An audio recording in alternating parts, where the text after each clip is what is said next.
Tak apa strike bang, apa strike. Awak punya belum, awak punya Ebek dia naik kan. Dia naik lagi. Dia tekan lagi guys. Track tadi dah okey abang, jangan ketat sangat. Layan je bang. Woi, sejul Ikan lagi.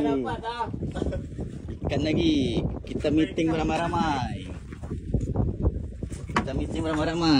Abang sangkut kan? Kejap.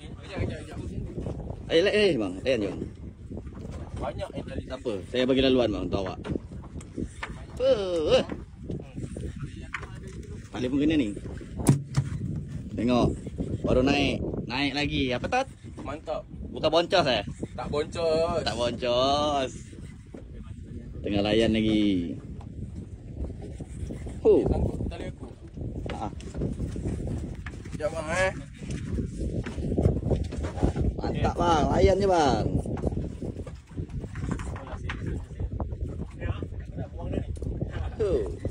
Biar je bang.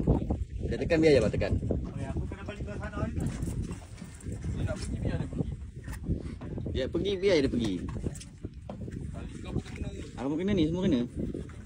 Banyak ni. Sendiri ke? Banyak tali guys. Inilah risikonya. Kalau seorang kena, yang lain bagi laluan untuk gulung. Kalau tak gulung, macam ni lah kita. Meeting beramai-ramai. Tengok.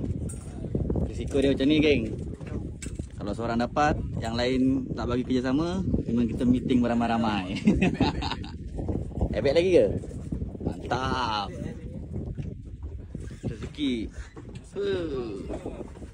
Kena.